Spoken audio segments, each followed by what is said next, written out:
Salve Jesus, Saravá, Babá, Oxalá.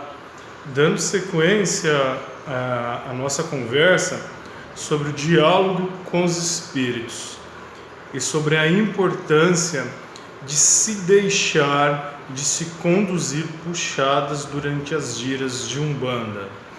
Isso não é tão comum nos terreiros de Umbanda, porque os médiuns desconhecem como se dá um diálogo com os espíritos. Nós estamos acostumados na Umbanda a ouvir as entidades, ouvir os guias, as orientações dos guias e os guias que conduzem os diálogos, as conversas. Já num trabalho assim de desobsessão, somos nós que vamos conduzir a conversa. E a palavra não é doutrinação, eu não vou doutrinar alguém. Nós entendemos doutrinação como convencer o outro da minha verdade pessoal. Não dá, isso é impossível de ser feito. Então, num diálogo, eu vou procurar entender o porquê do estado obsessivo. No vídeo anterior eu dei um exemplo bem fácil. Falei da Dona Maria, que veio procurar ajuda, tá? São tudo histórias fictícias. Algumas, quando forem verídicas, eu não coloco o nome, apenas aconteceu um caso assim. Cito o caso, ok? Cito o caso.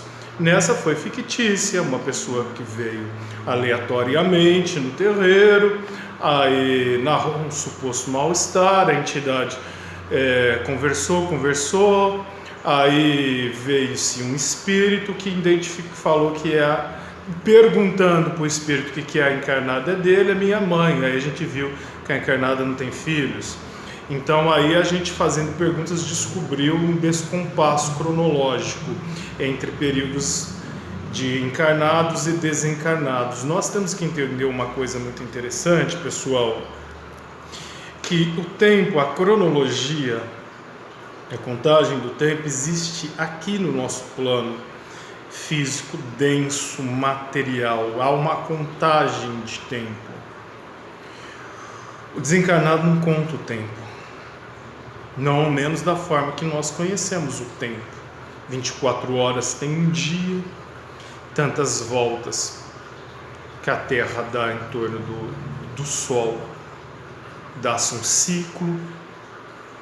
Então o desencarnado ele não tem essa noção de tempo que nós temos, e dependendo de como se dá um desencarne, o indivíduo ele pode entrar num looping temporal, ficar preso e vivendo continuamente uma emoção, uma dor, um sofrimento, uma tristeza.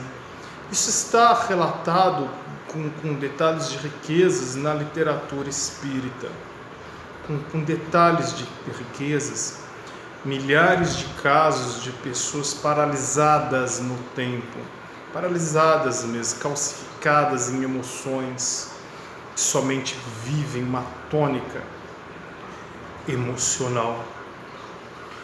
Então imagina você encarnado em 2021 e de repente se comunica um espírito, e nós conversando com o espírito, tendo ali um bate-papo mesmo, fazendo uma entrevista que você conversando mesmo para saber quem que é o indivíduo que está à sua frente, porque diferente de um guia de Umbanda, ele não chegou batendo no peito e anunciando seu nome.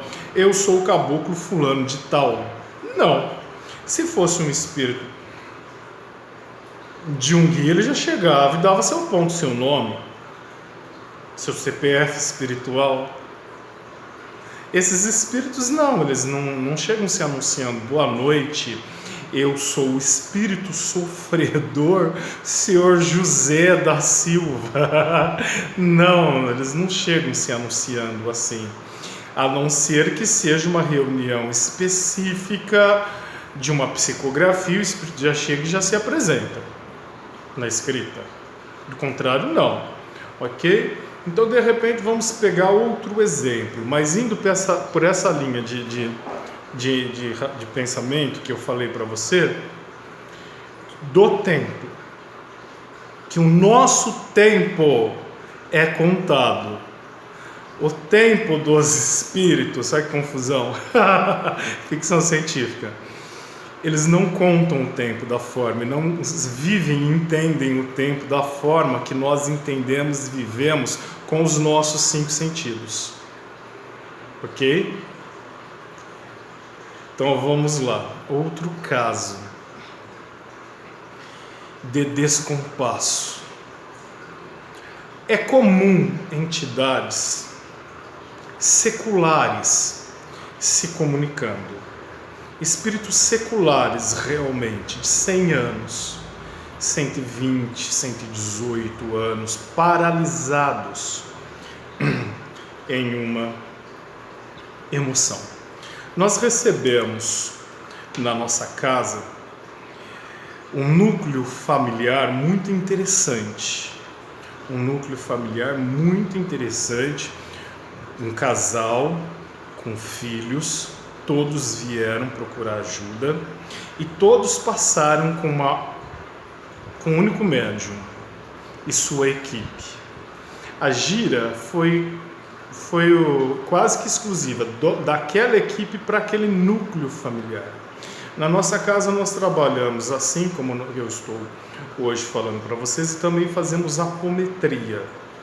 Trabalhamos com a técnica apométrica. E dentro das giras, o guia aplica a apometria junto da equipe de terapeutas que trabalham ali com ele. Todos conhecem e estudam a apometria e todos estudam como dialogar com os espíritos.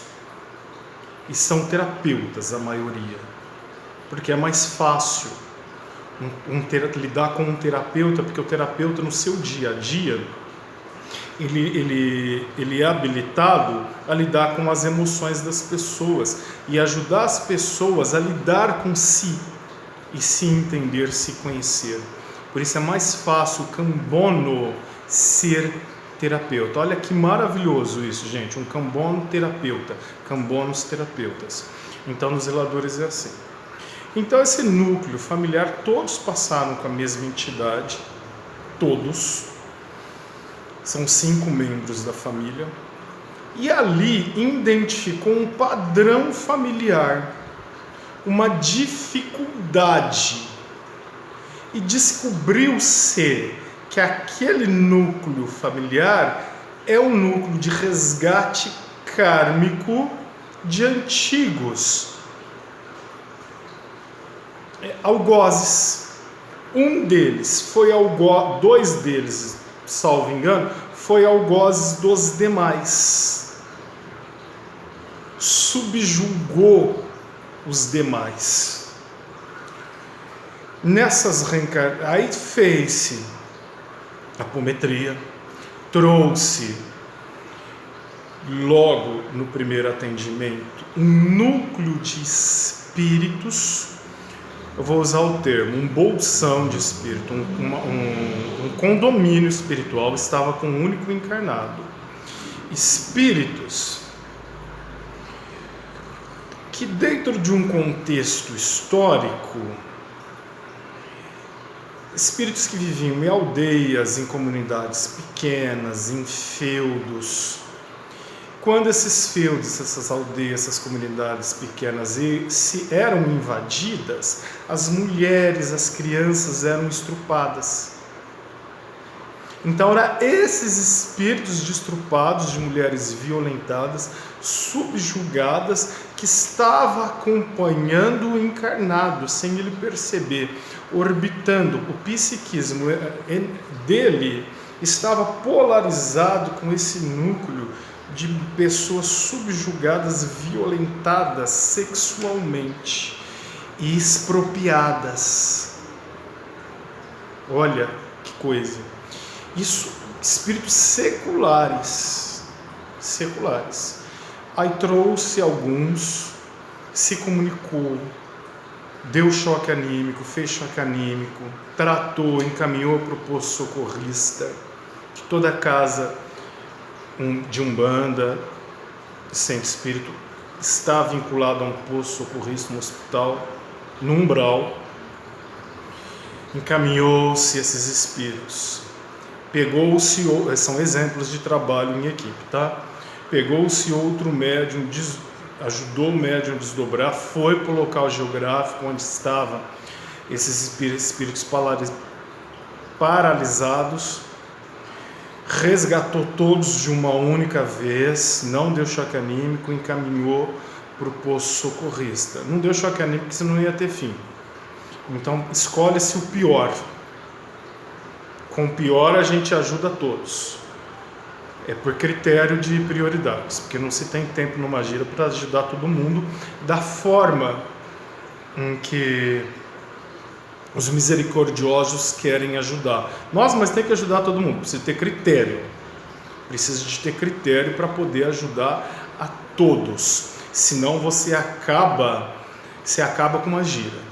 Então resgatou-se, levou-se. E depois conversou com um por um do núcleo familiar e foi se fazendo um trabalho de terapia mesmo e trazendo os condôminos espirituais, as entidades que estavam ligadas a todos os encarnados. E ali delimitou-se, ali traçou-se o porquê que eles vivem, o conflito que eles vivem em família na atualidade. Inclusive fez-se regressão com o pior, o que mais sofre, para ele entender o porquê de tudo isso, e explicou para todos o contexto da atual existência, que eles não são vítimas. Isso é mais um exemplo de um trabalho em equipe. Isso quem conduziu foi um caboclo e um Exu. Esse trabalho de apometria, esse trabalho de desobsessão e de libertação dos condomínios espirituais, alinhados 100% com os médios anímicos, com os animistas, sem incorporar os animistas com seus fenômenos mesmo, fazendo acontecer, desdobrando, intuindo, ligando pontos aqui, ligando pontos ali, fazendo um verdadeiro trabalho de levantamento de caso e colocando, será que essa técnica serve, essa técnica não serve, vamos perguntar para o caboclo o que ele acha, e todos trabalhando. É uma coisa lindíssima de se ver. Isso tudo porque eu contei para vocês, um dia eu fiquei curioso e fiz as perguntas que devem ser feitas. Logo eu volto